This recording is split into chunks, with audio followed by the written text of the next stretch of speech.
Hello, everybody. If we're here, it must be Saturday. Is it Saturday? We're running on not much sleep here. David, I hope you can see us. I'm going to check here. David was just asking how to tune in. We should be appearing on your Facebook, or our Facebook page just now, on your screen. Any second now, as I say. Welcome to Saturday streaming number 22. 22 weeks in a row of hour and a half shows. If you're tuning in for the first time, they're all on YouTube. You can go back and, each show has been run around on a different theme. Some of them are quite significant themes, and some of them are the theme you have when you're not having a theme. Things like variety concerts like this one and request night. Preferably without too many repeats. So there should be a fair repertoire of songs up there by now. Yeah. And stories. People have often complained that we don't put enough of the introductions with the songs, because the context is important when you're talking about largely traditional music. So here's your chance, folks. Go and trawl through the Saturday streamings on YouTube and get all the stories with the songs. Cataloguing to follow. So soon from our website you'll be able to go and look at all the songs individually. Look them up A to Z. Here on my screen, Chloe. We're not there yet. Not there yet. Sometimes it takes a minute. I know I'll be saying we're not there yet in a little while when we are there. It's true. Yeah. Okay, this is a bit weird. I might have to check the camera. Oh no, here we are. Terrific. Yay, we're off.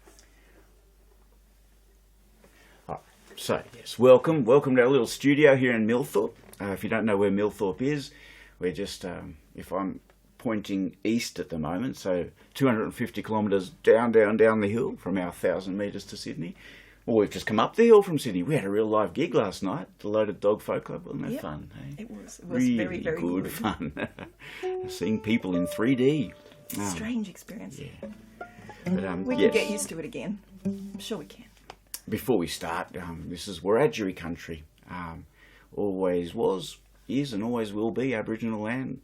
We feel very grateful to call this part of the world home. It's just the best. I've never felt as good about living anywhere. We've been here for 18 years now. It's sort of home anyway before then. So yeah, Millthorpe, come and visit sometime. Depending on where you are, that could be easy or hard. Yeah.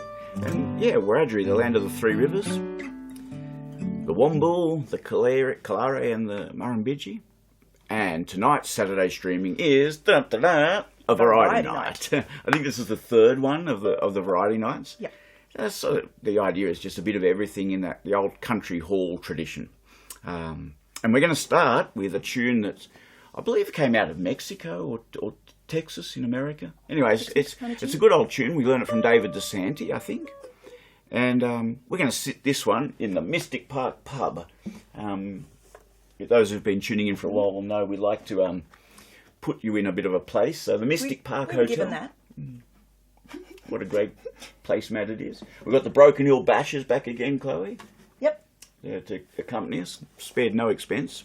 And a great quote from John Lennon that applies to a few of the songs tonight. Yes, if you can't read that quote from John Lennon, one of my favourites, John said, reality leaves a lot to the imagination. So, yes, the Jessie Polka. Welcome, everybody. In other words, make of it what you will. Folks. Exactly.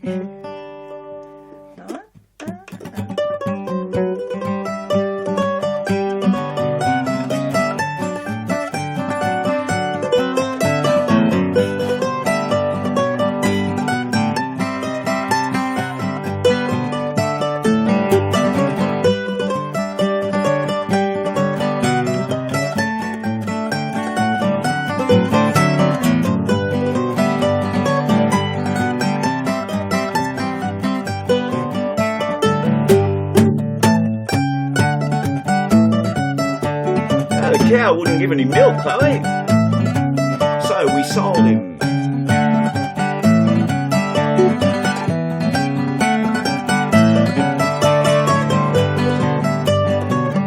Old Frank Hobart lines.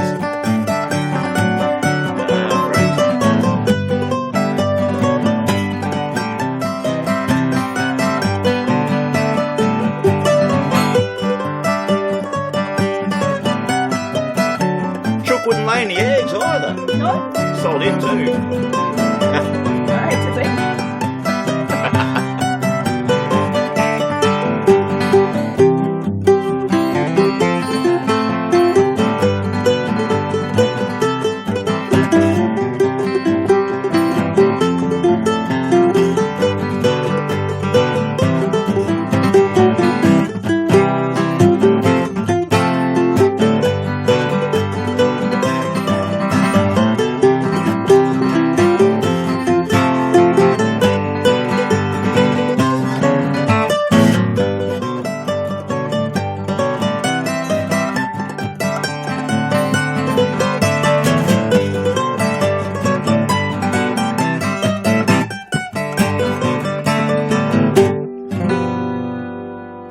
the Jessie Polka to get us underway. Oh, they're good old jokes. No, certainly good but old jokes. Been around like us, and like most of the music we play, it's been around long enough to have the rough edges knocked off them. And that's a good old polka.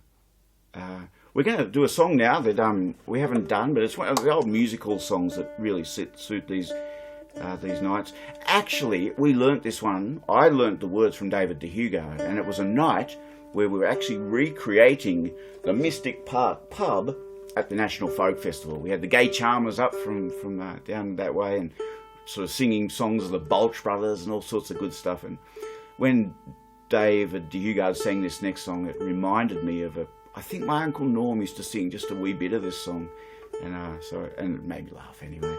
I think we could say that there's something in this one for everyone, but especially if you're out there and you happen to have tuned in on a first date. If you're out there and you've chosen to spend your Saturday night at home, Saturday streaming, you've got the wine out. Well, there's some romancing music for you. Yeah, we'll get it in the first half, so you don't feel obliged to watch the second half. Yeah, that's true.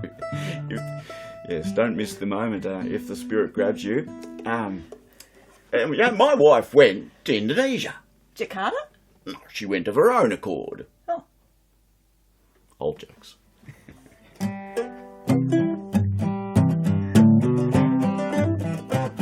I took my girl to a ball one night, it was a social hop. We danced and danced and danced some more, till the dancing had to stop. Then we went to a restaurant at the corner of the street. Well, she said she wasn't hungry, but this is what she'd eat. Beefsteak raw, a lobster claw, some pickles and some toast, tomato sauce and asparagus, some corned beef and some roast, some Irish stew, pig's trotters too. Her appetite was immense. When she called for pie, well, I thought I'd die, for I had but 18 pence. A bit dry. Well, she said she wasn't thirsty, but she had an awful tang. After eating all that stuff, this is what she drank. A whiskey sling, a glass of gin, she made me shake with fear. A ginger pop with a rum on top and a great big jug of beer. A gin cocktail, a glass of ale, she ought to have had more sense. When she called for more, well, I fell off the floor, for I had but 18 pence. It's not going to work. Maybe it can end well, Chloe. I don't think so. Never know. Well, she said she'd bring her family round and we'd have lots of fun. I gave the man the 18 pence and this is what he'd done. He broke my nose, he tore my clothes, he hit me on the jaw. He gave me the prize of a pair of black eyes and with me wiped the floor. He caught me where my pants hung loose, fired me over the fence, said take my advice, don't try it twice if you have but 18 pence.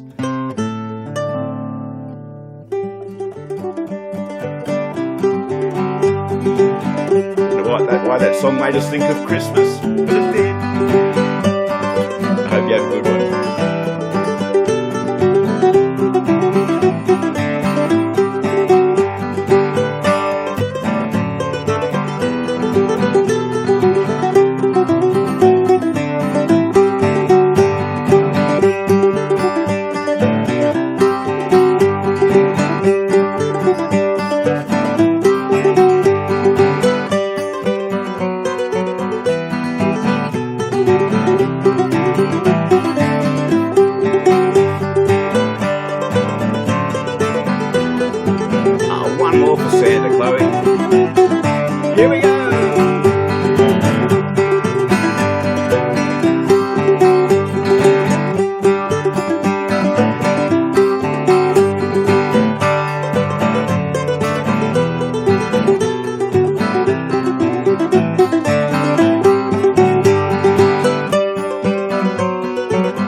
hope you have a great Christmas. It's been the kind of year that you look to the end of with some kind of hope of 2021 bringing some slightly more stable and better days. But on the other hand, we're feeling very fortunate to be where we are compared to some parts of the world.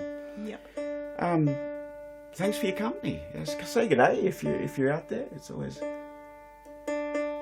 Oh, yeah, what I'll do, quickly, I've just been reminded, is to give you... these Saturday streaming gigs are free, for sure. I mean, we just want you to come and be part of the crack. But we started them 22 weeks ago, really not knowing if we'd do more than one. We just thought we'd see how it went. But free, but we do appreciate and encourage the idea of donations. So if you do, you can jump onto our website if you do want to chip in a little bit or a lot.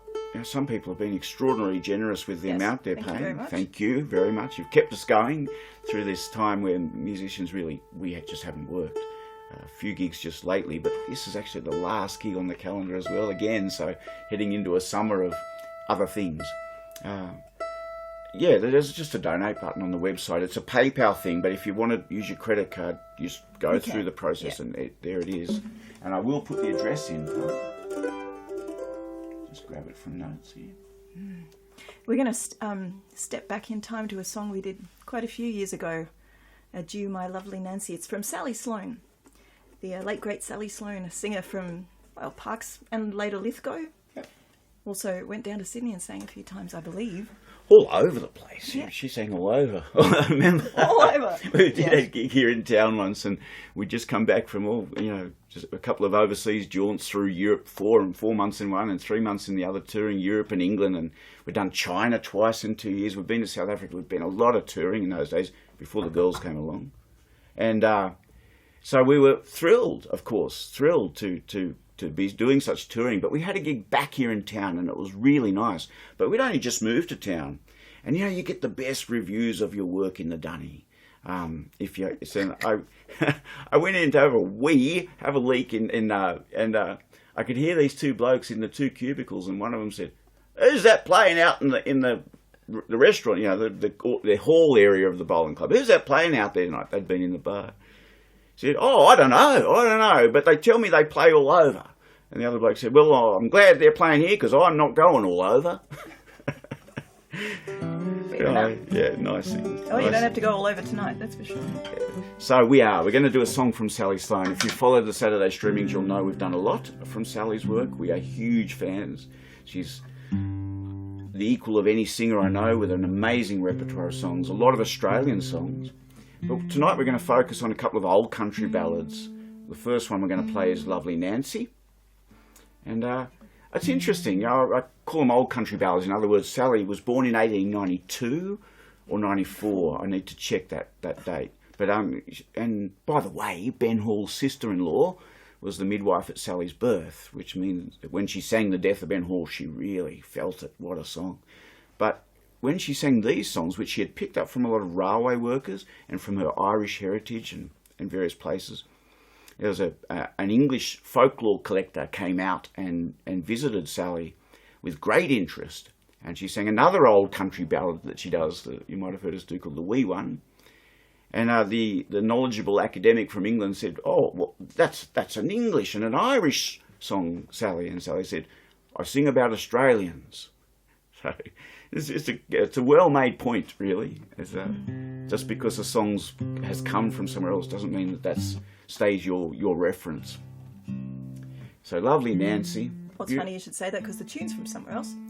It's a Phil Cunningham tune on the end of the song. Well, same story, really. I mean, we learned it from Roger Hargraves at Mount Pleasant in Bathurst, playing fiddle, and fell in love with it. In this case, we do happen to know who wrote the tune, and yes, it is the great. When we put them together and we went down to Humph Hall, goodness, that was quite a few years ago now, but we played with the wonderful Loosely Woven down there, which means that there are gorgeous arrangements made for the songs that you sing, and you can sing them. We had a cellist and a flautist and the piano and various other instruments and people singing, and it was such fun. It was a real joy.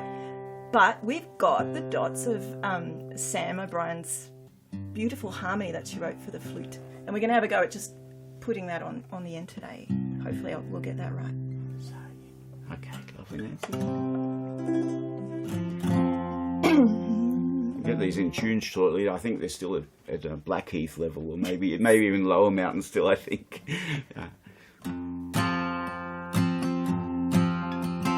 What? Bottom string, yeah. No? That's the problem. That's the problem. Okay.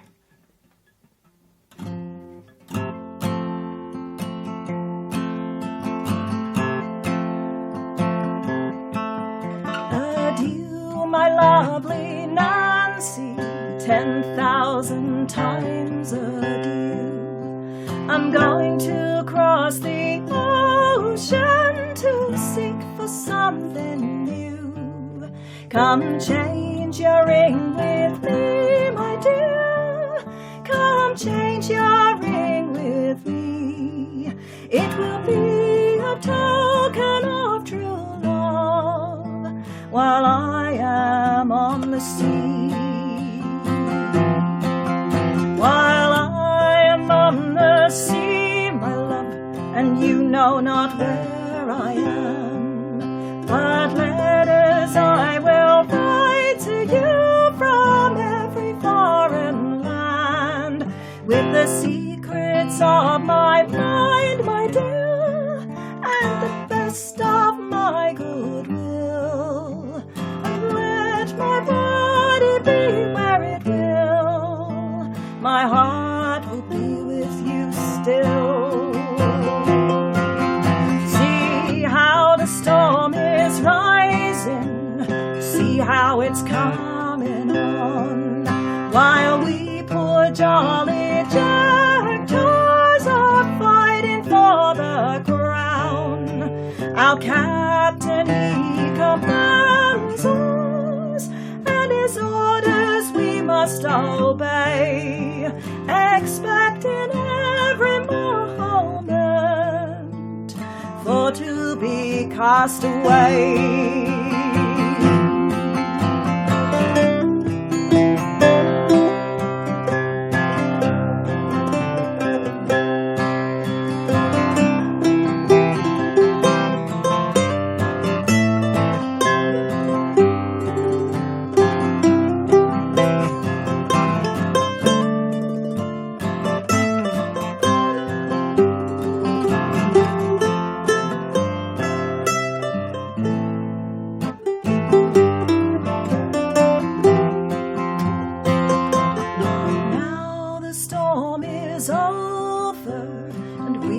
Safe on shore, we'll drink to our wives and sweethearts, the girls we do adore. We'll call for liquor merrily and spend our money free. And when the money it's all gone, we'll boldly go to sea.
Sam's harmony that Samantha O'Brien wrote, that harmony in 2010 for a gig we did, as Chloe said. And it's always broken my heart somehow, that line that she wrote. So this is the second of our 2 songs from Sally Sloan. I think Kathy's here again, Chloe. Yeah. Kathy, you're a glutton for punishment, man. Yeah. No, it's like the Loaded Dog 2020 reunion concert tonight. That's right. Oh, I'm glad to see you. Gee, it was nice to have a chat last night with Kathy. It was really good to see such dear mates all in one place. Hey? All right. This is Lovely Molly. It's one of Sally's Lovely songs. Nancy to Lovely Molly. That's indeed right. But this one has certainly got what you might call values-based entertainment in amongst this one. It's a grand old traditional song. And again, I'd never heard it till I heard Sally sing it. So to me, it was just another amazing song from Sally's repertoire. I didn't have a big grounding in Irish or English traditional music, and I still don't really love Planksty to bits. And there are things I do know, but I'm probably need to fill a few holes in my education compared to some of you guys out there with Irish and English music. But yeah, this one would have been around, certainly in Ireland, probably England as well, and goes back at least a couple of 100 years, and who knows how far back before that. This instrument doesn't go back quite that far. This was we call it a bouzouki, but it's whatever you want to call it. It's a mongrel bred thing. It's an old Hofner archtop guitar that belonged to Mike Martin. He travelled the world with it. He did. I believe he paddled this down the Amazon. There you go. Yep. Not as a paddle, just riding it down. I've always pictured it as a paddle. That's right. And the fact we kind of read, and Mike had read, that these F-hole type, pushy mid-type guitars make good bouzouki's. And Mike had done a conversion on it, and he was keen to get us using a bouzouki. This is 1997 or thereabouts.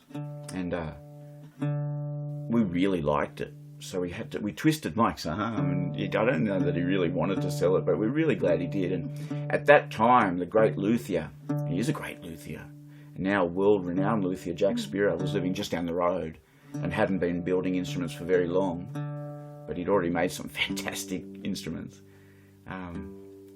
And he put a proper sort of neck on it with the 8 pegs and put the new tailpiece. Yeah, I like the instrument very much. Lovely Molly. Glad to have your company on this Saturday Streaming 22 and the last one for the season. Yep.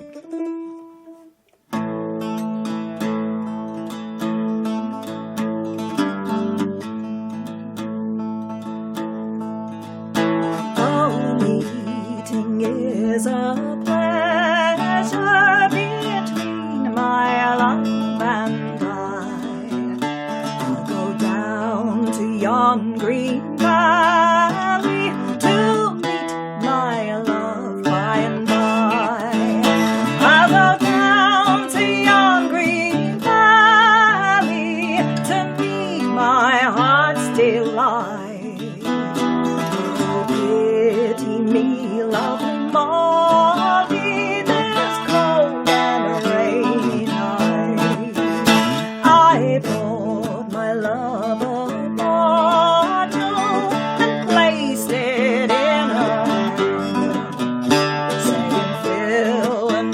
lovely Molly, our courtship will not stand. So raise your glass, lovely Molly, leave the bottom dry to me. For there are 10 guineas wagered that married dreamers shall be. While going to church last Sunday, my true love passed me by. I knew her mind was changing by the roving of her eye. I knew her mind was altered toward a lad of high degree. Oh, Molly, lovely Molly, your looks have wounded me.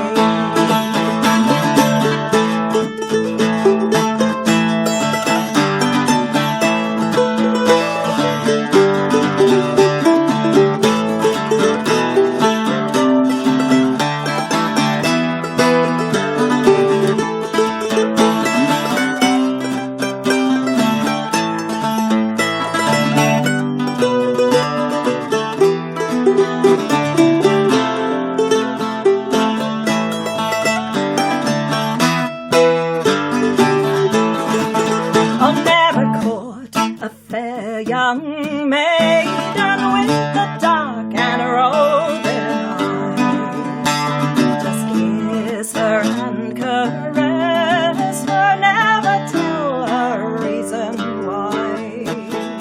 Just kiss her and embrace her, will cause her heart to heal. For a faint-hearted soldier never won the battlefield.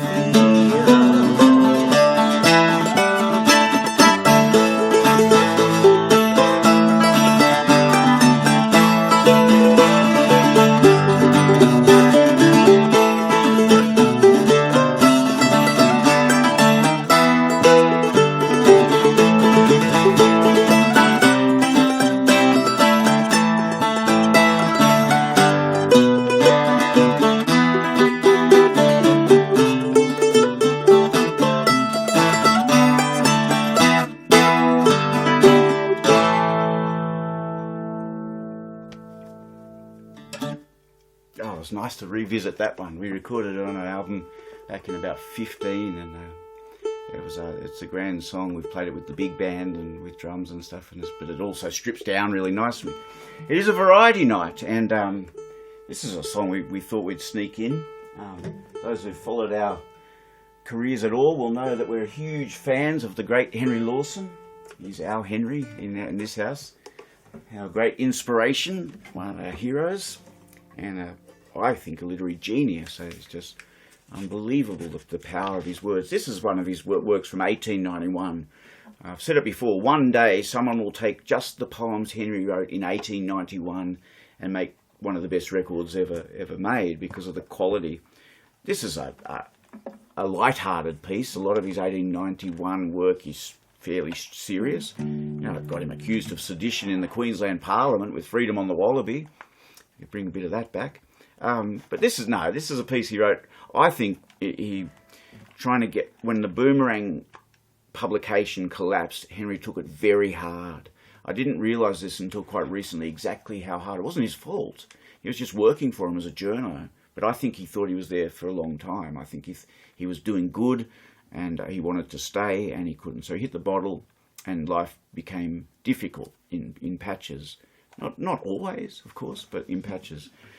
So part of his trying to get a little bit of rest and recuperation in 1891 was to head back out to Urundri, so just to the north of us, over between Gulgong and Mudgee, home rule. His home. He was born in Grenfell, but really he only just outside Grenfell, actually, on the goldfields, famously in a tent on the wrong side of a flash flood. Yeah. But he was only there for 5 months or so, as I understand it. There's always someone out there who'll say, that's not how I heard it, and you're welcome to. We like to hear from those people. Yeah, we do. That's why we do what we do, for those discussions. But most of his years, until he was basically grown up, or at least well into his teens, were at Urundri. He wrote of home like no one else, and I think he pictured Urundri all his whole life. And this is a piece called The Good Old Concertina. We've used a lot of tunes from his area, from the Gulgong area, Mudgee, and from Grenfell Forbes. And we took a tune from Safala, from the great Joe Yates, called Happy as a Big Sunflower. And we sort of rounded some edges off and panel beat some other parts and made it sort of work for Henry's song called The Good Old Concertina. Henry was born in 1867. This beautiful concertina, which belongs to John Harpley. If you're out there, John, thanks again. Yeah. This was born in the early 1870s, 2 or 3, I believe. So when Henry sang about the good old concertina, it could have been this concertina he was listening to. Yep. Somebody treated this one well. It's lasted a long time. Okay. It was merry when the hut was full of jolly girls and fellows. We danced and sang until we burst the concertina's bellows. From distant Darling to the sea, from the Downs to Riverina, has e'er a gum in all the West not heard the concertina?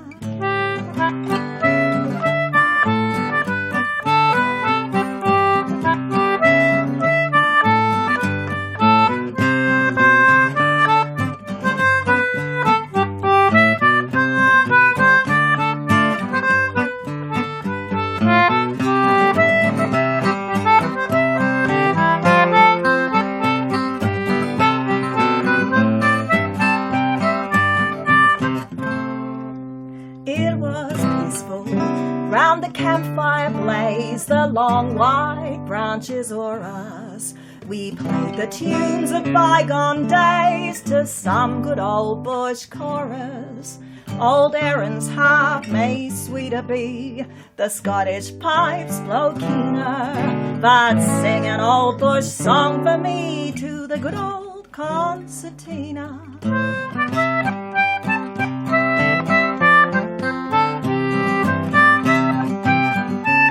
Song from Ugara.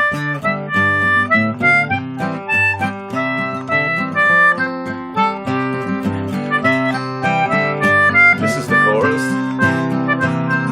The boss was getting rusty and the ringers caving in. His bandaged wrist is aching with the pain.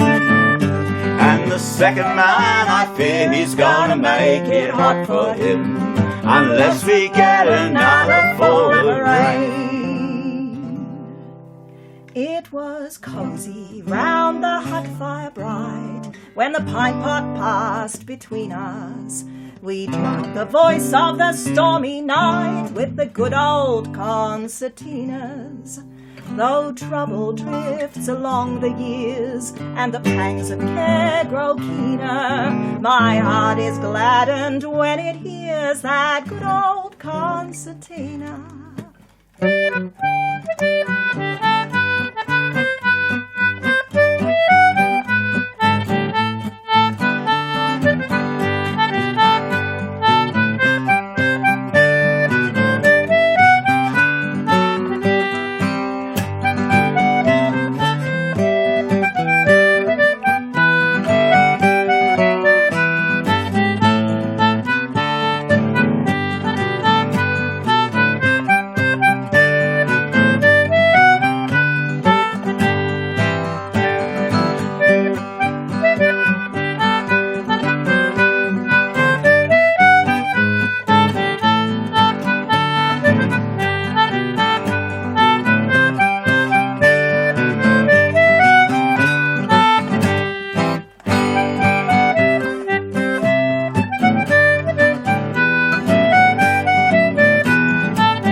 Nothing like a good six chord. There are two things that typify variety night songs for us. One is using that chord in that key, and the other is using that chord on the end.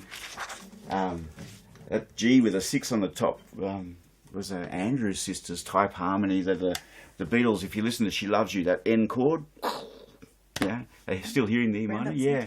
And I know that George Martin, their producer, said, you can't use an Andrews Sisters chord, but they did, and the world never forgot it. One of the things that makes a variety night, you'll know by now if you've been tuning in a bit, that we get the girls, both Joanna, who turned 9 yesterday. Happy birthday to you. Here she comes. And we'll have Megan after Joanna. Hey, G'day, do you want to sit on my knee tonight so you're more in the middle? Say hello to everybody. Hello, everybody. So, I love you. Oh, you love them. Terrific. I know Chico's out there tonight. Oh, fantastic. Fantastic. And Ian Crook, nice to hear your name again, Ian. Fantastic. Chico, I know, has been watching. So you've reminded me, Alan, this Facebook, when we first started these 22 weeks ago, seemed to be delivering pretty well.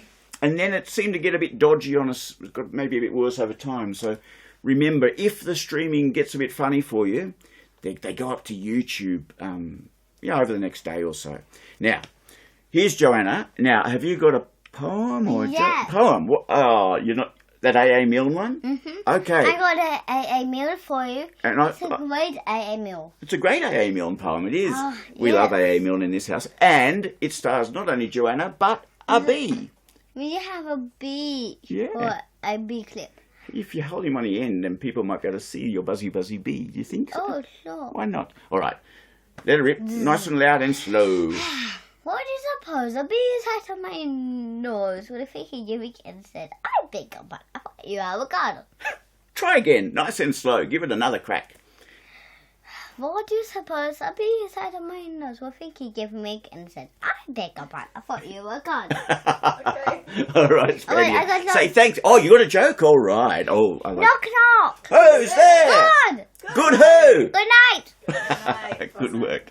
If you didn't catch that poem, it was, what do you suppose a bee sat on my nose? What do you think? He gave me a wink and said, I beg your pardon. I thought you were a garden. Hey, here's the big one. Ladies and gentlemen, our finest reciter in the household. Has got a Bev Stewart poem, Digger? Yeah, I All right. do. I thought a fitting one for my last poem on this for a while, I think. You're going to have a go at us, aren't you? I think that's what's going to happen maybe. here. Okay, I'm There getting is out a of here. possibility. I'm just going. I'm leaving it. It's all yours, Digger. Really? I can see you lurking, you know. I can see. It's a sickness that ails me, where common sense fails me. My condition just keeps getting worser. I can't think as I ought, for somehow I've caught the curse of the rhyming verser. By day and by night there is little respite. It seems this might go on forever, with constant refrains invading my brain and rhymes that are not even clever. When I'm out with my friends, they are sent round the bend by my unstoppable rhyming, and whenever I speak, I sound like some freak. I'd be better with silence and miming. And I must be prepared to take extra care when there are children present. I can't come unstuck with words such as, Beg your pardon. duck. Not to mention plucking pheasants. I have such an urge to be rid of this scourge of which I am so sorely afflicted.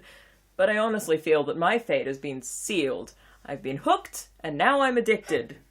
No relief can I find. I am losing my mind with a head full of rhythm and meter, as the rhymes they unfold to bore young and old with a load of verbal excreta. To put end to this curse of endless verse, I wish I could turn back the clock, back to a time when things didn't rhyme. I dream of having rhymer's block. Must I live out my days ending each phrase with words that sound almost the same? Well, one thing's for sure, it seems there's no cure, but I found out just where lies the blame. Don't end up like me. Let your thoughts flow free. Don't hang out with poets and reciters. What? If you want to stay sane and not addle your brain, then stay well clear of these blighters. Ah, beg your For no potions or pills can get rid of the ills of a condition that slowly gets worser. No escape can be had once you've got it bad. This curse of the rhyming verser. Ooh. Nice one, Megan Jean. Very, very good. Very good. Thank you, Megan. Now we're not going to feed you for a week. Bev Stewart, one of our very, very favourite poets. Hope you're doing okay out there, Bev, if you're listening in. We're going to do something a little bit different now. About 10 years ago, maybe it was only 8. I'm not actually sure, to be honest. Maybe it was a bit longer than that, actually. Gosh, it was. Time gets away, hey? If it is. Forever and no time at all. One of our great mates and a person who's taught us probably more about Australian tradition than anyone else is Rob Willis, Rob and Ollie out at Forbes. And one of our joint projects that Rob initiated when the ABC had a regional production fund. Oh, well, goodness, that was good. We got money to create radio shows, and we did a series called Wag's Tales, and we did one on gold. And Rob gave us a newspaper cutting from 1872. Let me check the date. Yeah, 1872. Now, Forbes was a late diggings. The Lachlan was a late rush, relatively late for this part of the world. So you got a picture that it's, I don't know, pretty much at its peak, or, I would say. Well, he talks. Yeah, we won't preempt. No. But we'll read you a little bit of one man's experience of the goldfields on the Lachlan. Oh, just tune up before you do it. Okay. Yeah, so what we've got here is how a song was written. Well, it was a set of words that we wrote a tune for. Actually, Megan, who we called Digger, actually helped a little bit. She was only a baby, and now I know how long ago this was. So we wrote a tune for these words, imagining the kind of song that it was, but the words were terrific. but not only did you get the words, you got the context of how the song was written. I think it's a bit of gold, so to speak. Yes. Yeah, my wife went to the West Indies. Jamaica? She went of her own accord. Sorry. I'm not really sorry. There was a particular variety night in Forbes when Yes, Alan and Rob did that and had us in hysterics. Oh, why don't we put you in that space? All right. Yeah, the Forbes Town Hall, if you've never been. It's a magnificent venue. It's certainly more fancy than the venue we're going to talk about, actually. But if you ever get out to Forbes, make sure you get into that town hall. Rake stage. Why, do you call that Art Deco? I'm not an expert on architecture. Is it? Not sure. Not quite, maybe. But it's just wonderful. You stand on that spot and you know the sound, and you know Dame Nellie Melba sang there, you know Tex Morton sang there, you know, it's a wonderful, wonderful venue, the Forbes Town Hall. So, yeah, gold was in the 1860s, really, in Forbes, and then in the Empire newspaper on the July the 31st, 1872, to be specific, had the following article: memories and music of some miners who lived on the Lachlan a decade before. So there you go. We actually are talking about 62, 1860s, which is just before the Eugowra Rocks robbery. Things were just about to get interesting in this part of the world. So this is Forbes. It would do your hearts good, mates, to hear some of the many yarns about diggings and diggers I can tell you. And as my experience in connection with goldfields has been somewhat extensive, and we have had conversation about everything else tonight, suppose I relate for your edification my adventures on the Lachlan. These words were addressed by Tom Smith, the shearer, one evening after supper to his mates, a motley group of individuals, all tenants for a time of the same hut. Bush yarns, however, to be properly told, require no very cultivated expressions or refined language. I shall therefore leave further preface and allow my friend Tom Smith to relate matters in his own homely style. Charlie Simpson and I had been mates for years and had travelled many hundreds of miles together, both on horseback and afoot, and yet we'd never tried the diggings until the Lachlan broke out. And then everybody went. We were in Sydney at the time, knocking down our checks as usual and making the best of a bad job, when the news came down about Forbes and the luck that some people were having there. So says I to my mate, let's clear out before all our money's done. My word, we're both near stumped.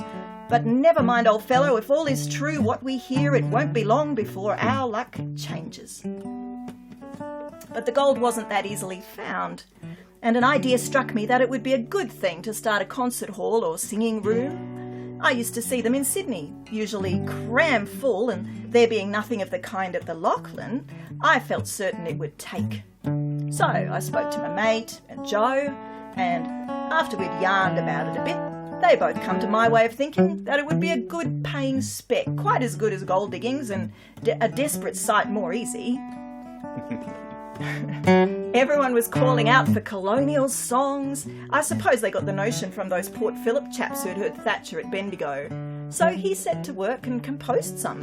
Fancy, and all out of his own head. And what's more, he sang them too before the best audience we ever had.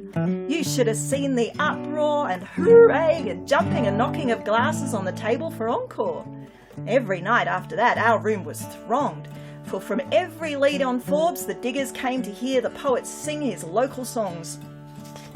Now, I ain't no judge of these things, but all I can say is that they sounded first rate.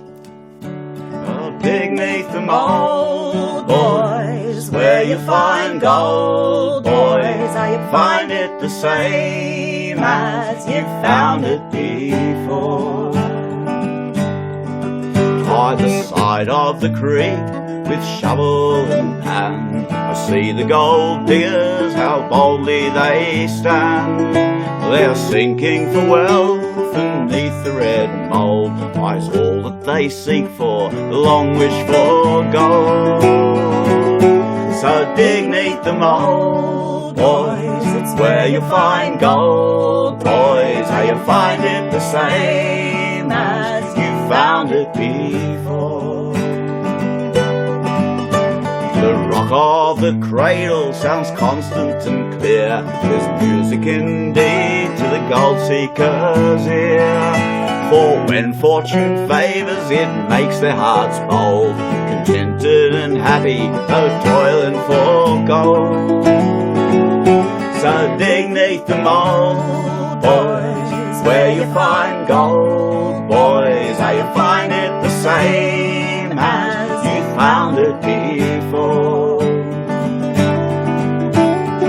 What can compare to the life that they lead, unvexed by those cares of which others take heed?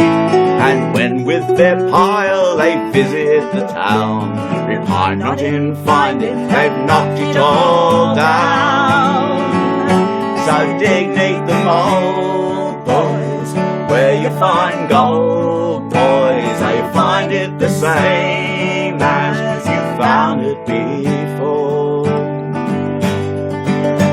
I'll bed you a toast, and now let it be to the diggers who here give a welcome to me.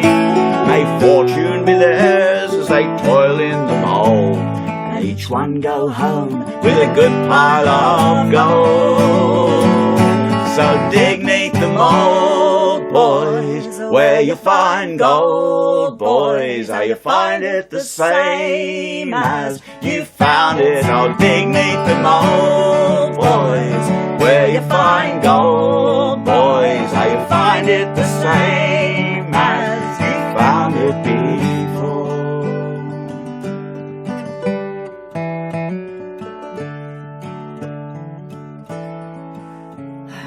Well, there, that's a ditty, and I must say, I believe it. But I mustn't spin my yarn out too far, or you'll all be blaming me. We only stopped at the Lachlan while the big rush was on, and then moved further afield, never quite finding that elusive fortune.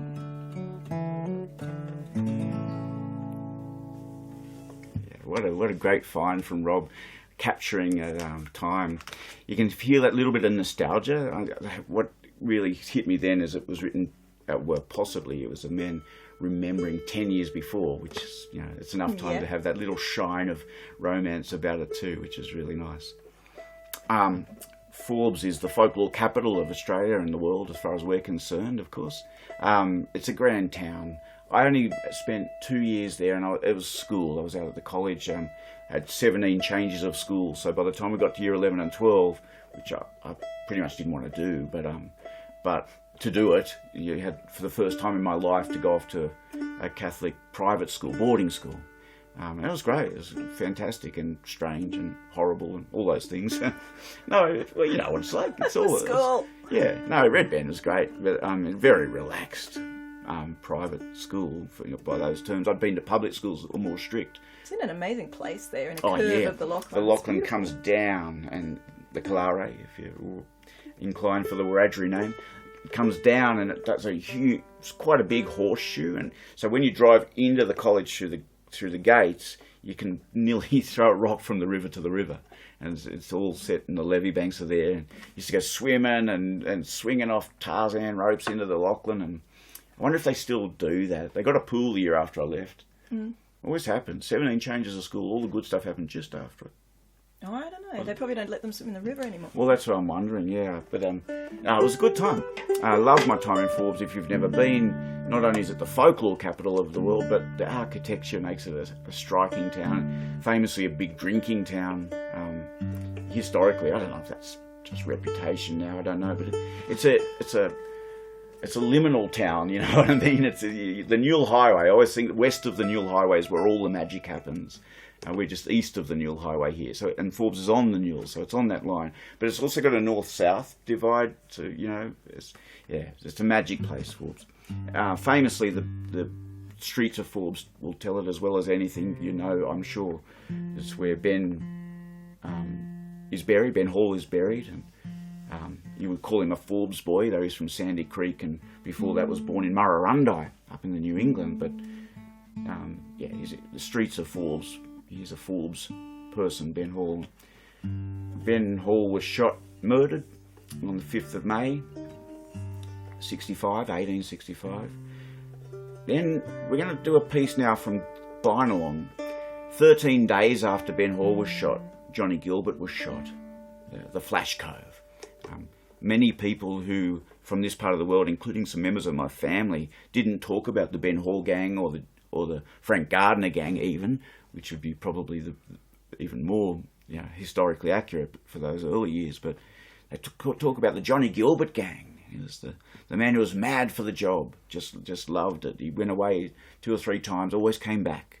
And look, this 7 or 8 years after John Gilbert was shot at Bynalong, another liminal place, another magic place on the border and at the centre of something with edges all around. Childhood home of Banjo Paterson after he left here. I mean, he's an Orange boy, let's be clear. But when he was about 7, I think, he went down to Bynalong. He went to school with, I believe, some relatives of Johnny Vane, and all of the kids he went to school with, of course, told him the stories of how Johnny Gilbert had lost his life. I must say Banjo based his poem on folklore, not dodgy historical fact. But he told one of my favourite ripping yarns when he wrote How Gilbert Died.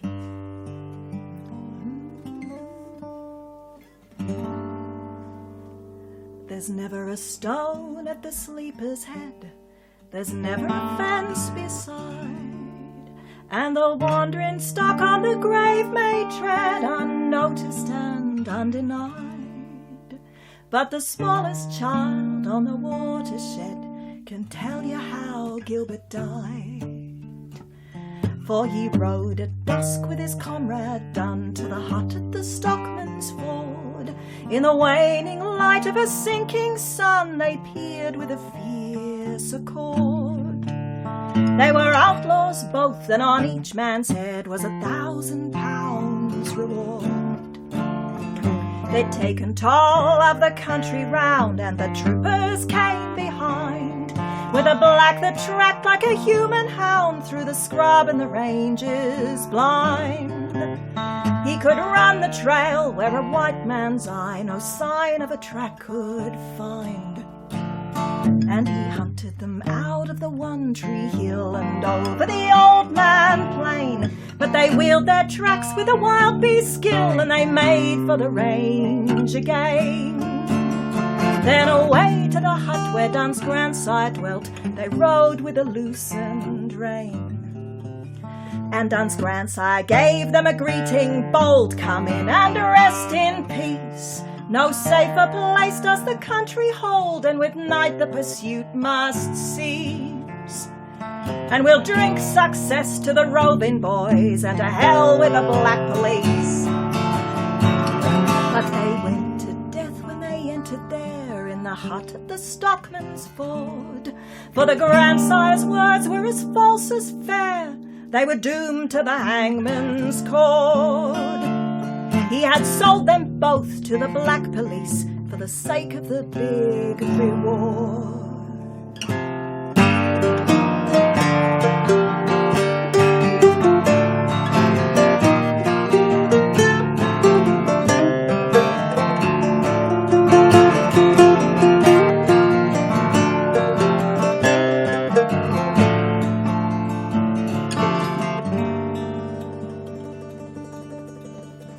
In the depths of night there are forms that glide as stealthily as serpents creep, and around the hut where the outlaws hide they plant in the shadows deep, and they wait till the first faint flush of dawn shall waken their prey from sleep.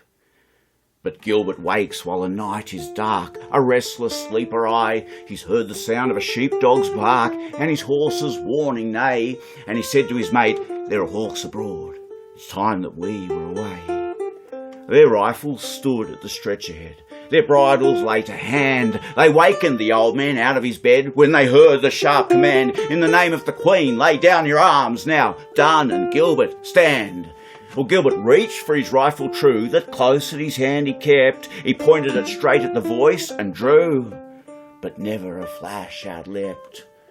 For the water ran from the rifle breech, it was drenched while the outlaws slept.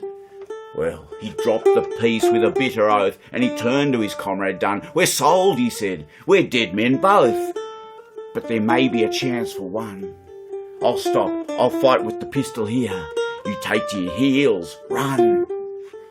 But Dunn crept out on his hands and knees in the dim half-dawning light, and he made his way to a patch of trees, and he vanished among the night. And the trackers hunted his tracks all day, but they never could trace his flight. But Gilbert walks from the open door in a confident style and rash. He heard at his side the rifles roar, and he heard the bullets crash, and he laughed as he lifted his pistol hand and he fired at the rifle flash.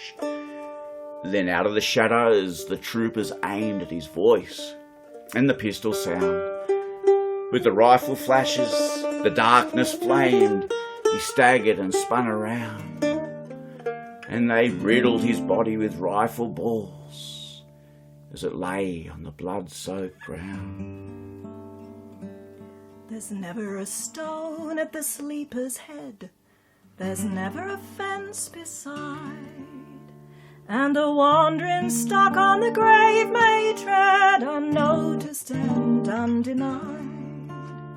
But the smallest child on the watershed can tell you how Gilbert died.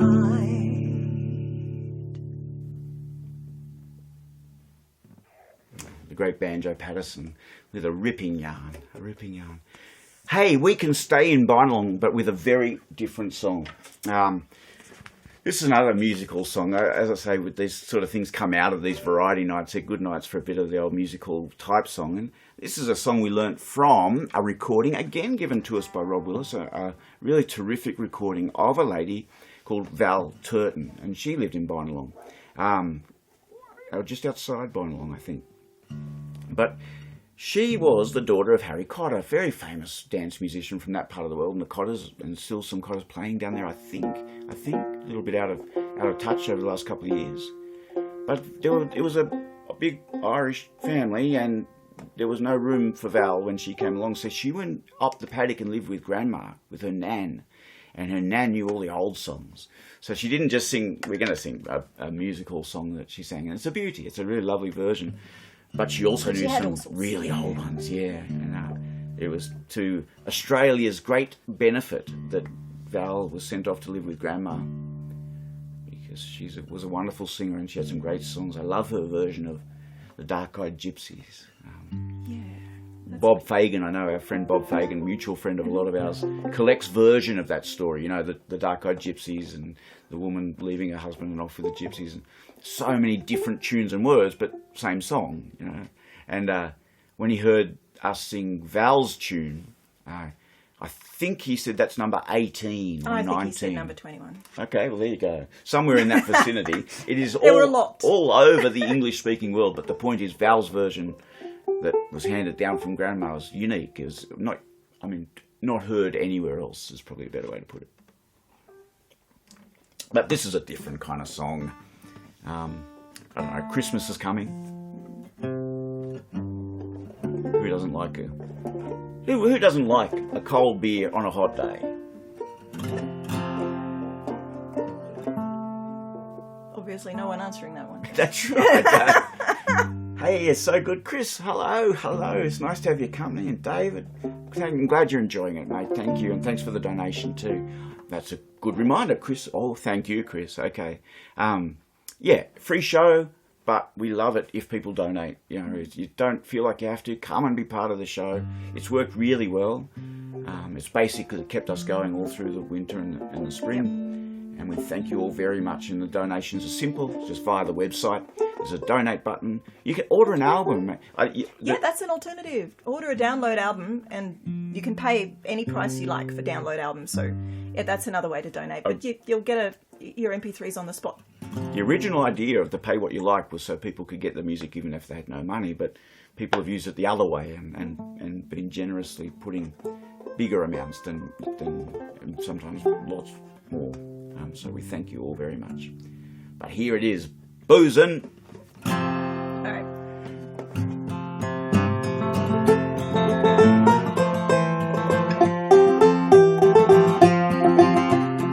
Where do you think I have been all the day? Boozin', jolly well boozin'. And where do you think I have spent all my pay? boozin', jolly well boozin'. I won't say you're wrong, I won't say you're right. I don't want to argue, I don't want to fight. But where did you think I would take you tonight? Boozin', jolly well boozin'. Oh, boozin', boozin' whenever you're dry. Boozin', boozin', suits you and I. Some does it open and some on the slide, but we all like to go boozin'. Oh, what are the joys of a hard-working man? Boozin', jolly well boozin'. And what is he doing whenever he can? Boozin', jolly well boozin'. He goes home on payday, he gives his wife all. At many the pub there's been many a call. But what makes him prop himself up on the wall? Boozin', jolly well boozin'. Oh, boozin', boozin' whenever you're dry. Boozin', boozin', suits you and I. Some does it open and some on the sly, but we all like to go boozin'. Oh, what do the Salvation Army run down? Boozin', jolly well boozin'. But what are they doing in every town? Boozin', jolly well boozin'. They stand on street corners, they holler and shout. They stand on beer barrels, they spruik and they sprout. But what are they doing when lights are turned out? Boozin', jolly well boozin'. Boozin', boozin' whenever you're dry. Boozin', boozin', suits you and I. Some does it open and some on the sly, but we all like to go boozin'.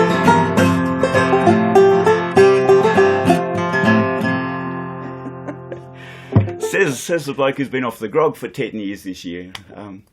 Well, you know, I barely touch a drop. A little whiskey every now and again just for the fun. But I did my share for the beer, wine and spirits industry before that time. Indeed. They've had my donations and they can make do without me from now on. You were the development fund. Yeah, I just actually, it was no big deal giving up for me. I was not an everyday drinker, but drank a lot at work and we were always working. So we were always drinking. And so I spent a lot of money, of course. Don't they hit you for a beer at a festival? So, and that's where we're working, you see. And I just thought, I'm just going to just stop for a week or two. And I just felt happier. Within a couple of days, I was really feeling good and just kind of happier on average from there on. The hardest thing really is convincing people that they can drink around you. That took a while for people to get used to, you know. So I started to call myself a non-practicing drinker. If that makes sense. That's right.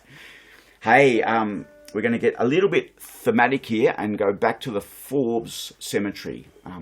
It's a funny thing about the Forbes Cemetery. Did you know that no one who lives in Forbes can be buried in the Forbes Cemetery? No, that's right, Jason, and it's absolutely correct because you can't be buried when you're alive. True, yes, you have to die first. You have to die first. Old jokes. Old It's the dead centre of town. Absolutely. Ben Hall's grave is there.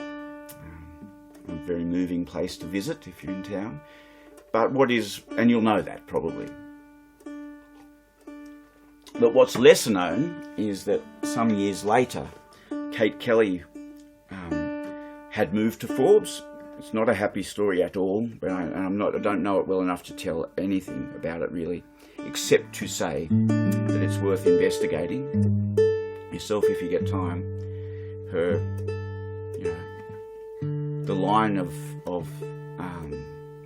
the dividing line in Australian society that the Kellys made fierce and savage under immense pressure, the kind of pressure that turns rotten plants into coal into diamonds very quickly, didn't stop with the hanging of Ned Kelly.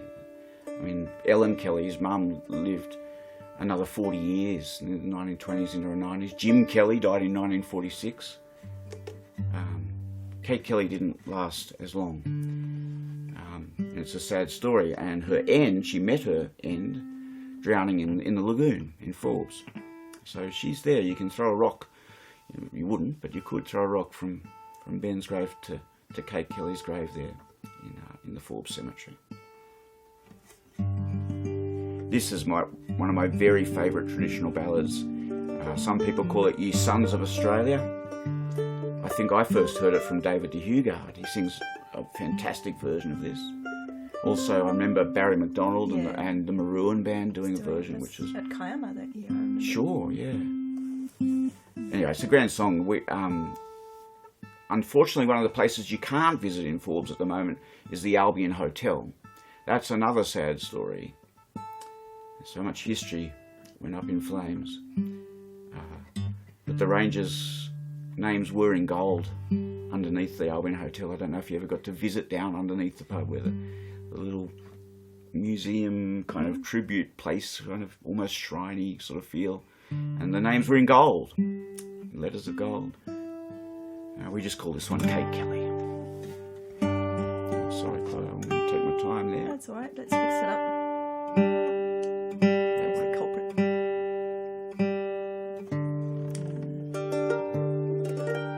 Yes, Kathy, a cold beer on a hot evening. I was actually going to say, but I know some of you are struggling with a really fierce heat out there. Someone said it's the middle of Sydney at 41. I haven't looked at any. We would be very mild here. I think we got to 31. This is always the best place in summer, Millthorpe. We never really struggle, but I know some of you have. So hope it's cooling down a little bit. Yeah, hopefully the breeze will come through. Come all you Australians, forget not your braves. Bring wild forest flowers to strew o'er the graves of 4 daring outlaws whose race it is run. Find a place in their tombs for the laurels they've won.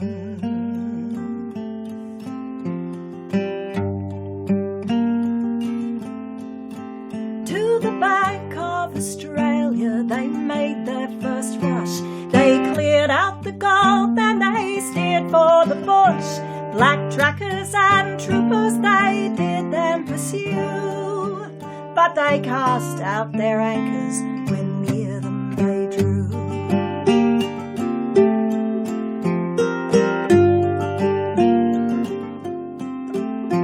The noble Kate Kelly, so noble of mien, as she sits on a horse like a true-born queen, she rides through the bush with revolver in hand. Well guarded from danger, a David she stands.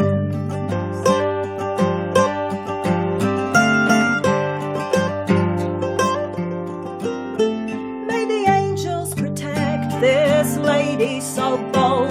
May her name be regarded in letters of gold. Though her brothers were outlawed, she loved them full dear, and she hastened to warn them when danger was near.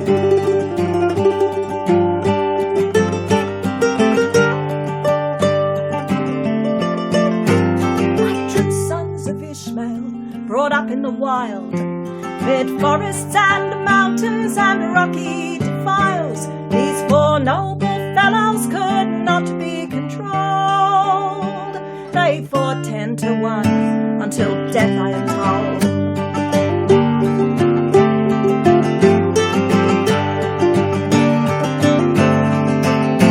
One night at Glen Roweth, how awful the doom! Steve Hart and Kelly were burnt in a room. A trooper named Johnson set the house all aflame.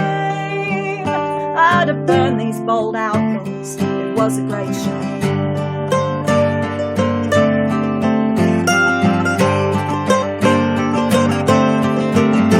But daring Kate Kelly stepped out from the crowd. For her bold brother she shouted aloud, "Come Ned, dear brother, come fight while you can, for the flames they have taken the life they were dead."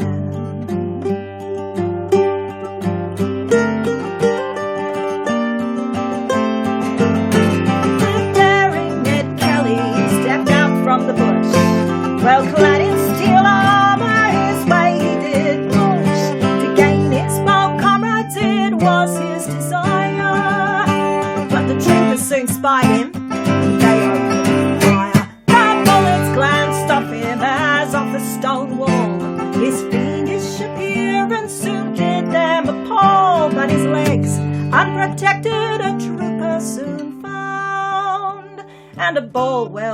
neglected, brought it to the ground.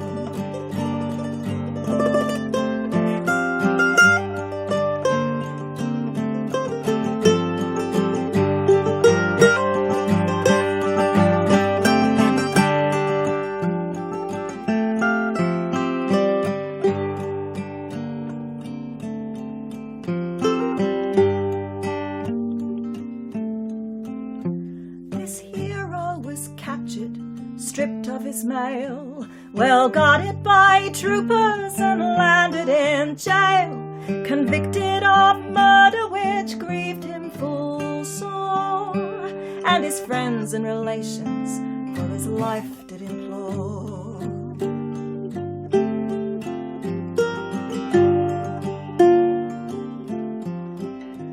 Come all you Australians, forget not your braves, bring wild forest flowers to straw the graves of 4 daring outlaws whose race it is run. Find a place in their tombs for the laurels they've won.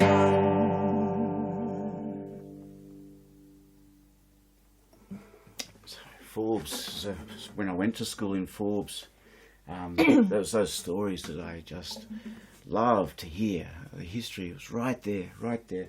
But I went to that school. That last change of schools was because my folks had gone from a farm outside of Cullenbullen and Portland, just again to the east and a bit to the north of here. And I was going to Portland Central School, finished year 10 there, staying with some mates. Mum and Dad had already left, but I arranged to stay with some mates. And then eventually they bought the butcher shop in Tottenham, and Tottenham didn't have a year 11 and 12, and I think Mum and Dad knew I was not going to be any good for a trade, And I was pretty sure I wanted to be a musician. I'd only been teaching myself. I only had records and an old guitar that my mate Ian Large had lent me. But I was just dedicated. I was absolutely obsessed teaching myself, and so off I went to Redben. I loved my time there, and I loved being in Tottenham. Tottenham in those days especially, but now still. It's the centre of New South Wales, the geographic centre. Some condo folks will tell you it's condo. It's not. It's not. It's Tottenham is the closest town to the middle of New South Wales. And I'm used to directing people to get to Tottenham from Sydney. So if you're coming up from Sydney, you come west until you get to Bogan Gate and you turn right where the big truck's parked. Oh, what if the big truck isn't parked there? Well, you still turn right. Yeah. And you head off to the north. And as you leave Bogan Gate, if you know the area, you've got to dodge the War Memorial Obelisk, which is in the middle of the road. The locals call it the breathalyzer, because if you hit it, you're too drunk to drive home. And you're very disrespectful. Thank you very much. True, but by the look of it, it certainly saved some lives over the years, as well as marking the fallen. It saved some from falling. And then you go through the T's as you head to the north. You go through Trundle and Tullamore and Tottenham. Now, the Tottenham picnic races these days I think are quite a big deal, but in those days they weren't, and they were fairly dry times too. And just after I left school, went off to Sydney chasing bright lights and mad psychedelic rock and roll. That worked out well. No, I had a wonderful 10 years playing music there, but we were never going to be famous doing it. But had a great time. But Sydney would wear you down, Even in those days, it was fierce. I felt enormous in Sydney because I was so used to space, and Sydney is just everything's like this. And it was so every now and again your batteries would wear down, and off you'd go back out to the bush to kind of recharge the batteries. And after a while, we worked out that Sydney gigs paid nothing. Even if you could drag 100 people or 200 people to a gig, you still weren't getting much money. But if you go at bush, they were paying good money then. In fact, really the rates haven't changed much since those 80s times when we were doing that. So we'd pop in the car, and this time we did. Me and my mate, we went off to Tottenham for the picnic races, except we got waylaid by the hotel in Trundle. Now, if you know Trundle, you know the widest main street in the world. You need a packed lunch to get across. They used to turn the drays around there. Some of my ancestors, relatives, used to turn their dray around there. And the 65-metre long 2-storey Trundle Hotel is a magnificent building. You can have your opera house. I'll take the Trundle Hotel. It's wonderful. Oh, both. I'm not saying you have to choose, but But yeah, let's hear it for the Trundle Hotel. And we got waylaid there. We went in and we just cut the dust a bit with a MIDI, and this other bloke and another bloke kind of knew who we were. So have you got your guitar with you? So you end up singing for beer, you know. So we did. We sang for beer and song beer. And then off we went. But we only made it to Tottenham in time for the last race at the picnic races. It was a dusty old affair, and most of the locals had congregated in the pub tent by this stage. We thought, oh well, one race to go, we better try and make it interesting. So we went up to the bookies table, John and myself, and on the blackboard there, you couldn't help but notice that the last race had only 2 gallopers in the race. It was literally a 2-horse race. And even more interestingly, one of the horses was running at the odds of 10 to 1. Well, you got to, don't you? You know, you're a fool, you're a goose, but you have to. So up we lined up. I don't think we had much money, but what we had, we were going to put on this nag, you see. And in front of us was an old bloke. Quite old, just seemed ancient to me then. He was probably 62. But anyway, he's old. Small brimmed hat, of course. None of this big stuff that you see now. And braces and his shirt hanging out, arse out of his pants. He didn't look like he had very much money. And he pulled out a $50 note. I don't think I'd ever seen one. $50 note, nice fresh looking thing. And he put it on the table and he said to the bookie, turns out later the bookie wasn't a local. He was in from Ningen, really sharp looking character. And he said, I'm going to have $50 on that 10 to 1 horse, please. And so the bookie's writing out a ticket. And we're thinking, they're backing it in. We're, stop it. But he's writing out a ticket. Now, he looks over his glasses at the old bloke. And he says, do you want to make it 100? The old fella says, oh, ugh. And he starts scrounging around in his pockets and he's pulling out notes and even some shrapnel and coins, and he's kind of counting it all out and he bangs it all on the table. He says, all right. So that's $100. And the bookie's writing out a second ticket for the old bloke now. And you can see his kind of wheels turning. And he says, do you want to double it? And the old bloke says, can't. You clean me out. He says, no, you're a local. You know all the blokes over there in the pub tent. Just wander on over. And sure enough, he didn't say another word. He did. Through the dust, over there. And I watched over there all laughing, pointing. He took his hat off and he walked round in the pub with his hat. And they're throwing in money. And as he walks back, they're laughing. You can see them all. And kind of waving, kind of with these kind of giving an ironic kind of cheers as he walks back. and he's scratching through his hat, counts it out, he bangs it on the table with some vehemence, and he says to this bookie, he says, don't count it, it's all there. That's another 100 on that 10 to 1 horse. The bookie says, right, 200 all up then. And as he's writing out this next ticket, the third ticket for the old bloke, he says, look, I think there's something you should know. I own that horse. And this old fella says, well, it's going to be a bloody slow race because I own the other one. Still running, I think. Still running, but we got a story. What have we got time for, Jen? Oh, I think we've got time for a good one to finish. Okay. Mate, no, we'll sneak two in. We'll do a tune. A tune by Bushrangers. Does that All right. work for you? That's fine. Yeah? Or Yep. Would you rather do Outback? I don't mind. No. Okay. That's probably good. Right, I'm glad we're getting these ones in. We've played these tunes for 25 years and don't play them very often. The first one, I mentioned Cullenbullen in the start of that story, if you can think back that far. And it was written by Eden McKenzie from Cullenbullen. So Cullenbullen is a place that I know pretty well, or used to. It's changing a bit. It's inspired by all the pipe tunes he has floating around in his head. Yes, that's right. Yeah, from his dad. So it's definitely a derivative of a lot of the pipe tunes that he heard. So he called it derivative. The second tune in the set is Dick's Pig. Make of that what you will. And the last tune, Artie McGlynn passed away. I think it was last year. Time can get away on you, but a great Irish tune player on the Telecaster and on guitar. Love Artie's work, but we learnt this Lead the Knave tune of Artie's from Mike Martin. Yeah, so if you're out there, Mike, hope you're doing okay in these strange and interesting times.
there. A lot of D minor tunes there that we love to play, and they don't come out often enough. We've put a bit of a theme on this variety concert. We've been wandering around different venues around our part of the world and thinking about some of the characters that went to make them up. And it all started before gold, of course. We've mentioned at the start, and we've mentioned, we'll mention again when we see you again, that we live on Wiradjuri land. This is Aboriginal country. It always has been, and it is, and it always will be. It is not up for debate. Read it in the books, even in our books. But for us, and for my relatives who have been in this part of the world since the 1840s, and in one case a little bit before then, so before gold, it was kind of beyond the limits of location, as they say. It was people were running their own show. For the first time, for those people, I think, the poor from Ireland, emancipus, ticket of leave men, the children of convicts, for a generation and a half or so, the poor of England, who'd already been displaced from the land in England in London, and then sent off to the colony, and for the first time in their life, they were living out there beyond the reach of British justice, running their own show. For the first time, possibly ever, they had agency in their own life. They were growing so much beef on that unfenced country that the colony couldn't do anything about them, or they'd starve. That's right. But once they stopped sending convicts to New South Wales in 41, and then later on stopping in Tasmania as well, of course Western Australia lasted a lot longer. But here, they knew that gold was here. They'd already found gold. They knew there was gold in this country. But you can't have a gold rush and convicts. So you can't have a convict not only getting fitter, stronger and running their own life, but also becoming the richest person in the colony, picking up rocks out of the creek. They don't want a gold rush. You lose control of the place. There's one report of I think a convict, or it might have been a ticket of leave man. Someone found some gold at Blackheath, of all places. Anyway, I knew there was gold out here. I didn't know there was gold there. Bugger didn't make it over the mountain. Went down to where the governor was staying in Parramatta and took it in, excitedly thinking, there could be... I'll be paid some sort of finder's fee here, and my name will be on monuments. And the quote goes that he said something like, "Put that away, man, or we'll all have our throats cut." Well, once they actually got a gold rush going through Edward Hargraves, well, he was credited with finding gold. He was better at the grant applications than finding gold. He knew about the cradle. We had that cradle here in the Millthorpe Museum a little while ago, a few years ago. I thought if ever there was a symbol of the birth of modern Australia, it was the cradle that was used. But it was the Tom brothers, of course, and Lister. Lister fought his whole life to get the credit that he deserved for finding the gold. And on the way down, 40 years later, after fighting it through the courts and the justice system, they were finally going to give their big decision about whether Lister was entitled to as much as he said he was. And on the way down to Sydney to hear the verdict, which it turned out was in his favour, he died. It's a heartbreaking story. But we'll leave you with this Saturday streaming with a traditional song that I love, and it's one of those ones you can date because of who's alive and who's dead. It's a song called Bold Bushrangers. It was written by a fellow who called himself Paddy the Poet, and he lived in the upper New England, so near where Ben Hall was born. When we do our Gamers Getting Lively show, if you saw that show, or if you want to go back and look on YouTube, you'll notice that we can't bear to sing the story to the end of John Donne's life. It just tears me apart. It's the great tragedy of that Wedding Mountains Bushranger story. And this song is where we usually end. But it's also a good way to say goodbye and have a great Christmas, everybody.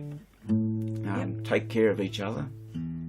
Still pretty weird out there. It was great to get out last night, though. I've been singing for kids on the top of Wailu again, just a little bit, and man, just too good.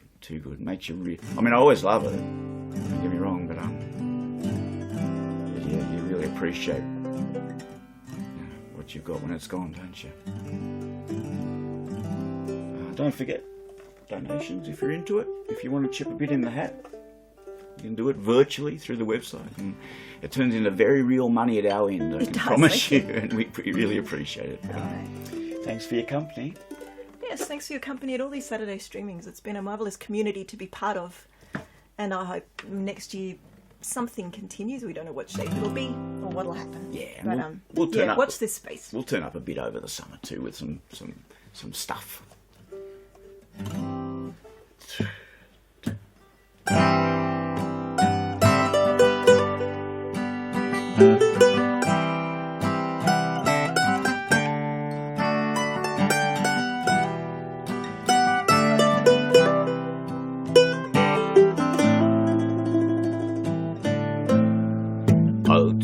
Taken and hung like bacon, if I'm not mistaken, it's an awful job.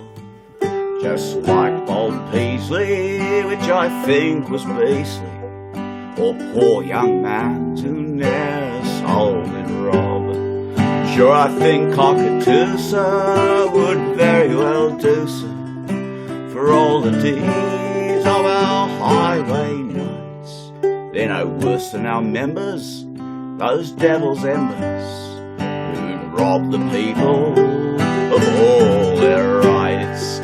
Sure, they braved all dangers, those bold bushrangers, and met as a trap did they double up. And for days and nights, sure, them hardy white sure patrolled the bush without bite nor sup.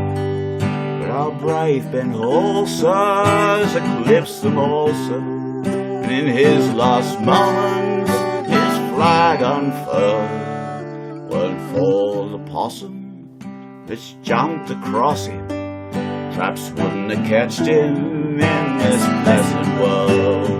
Sure, 10 shots they fired, sir, before they got tired, sir, and the last one hit Ben all in the head. Saying as he expired, boys, well, I'm glad you's fired, boys, for I wouldn't have been taken any way but dead.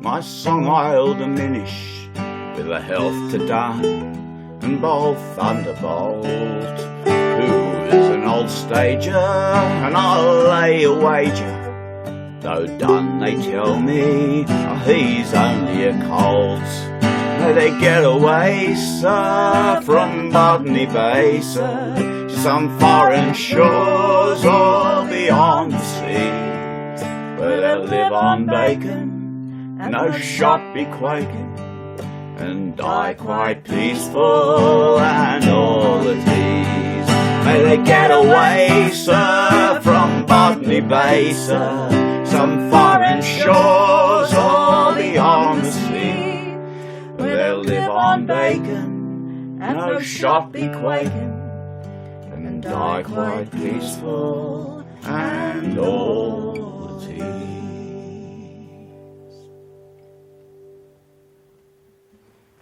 On that note, we'll say goodbye. Thanks again for joining us.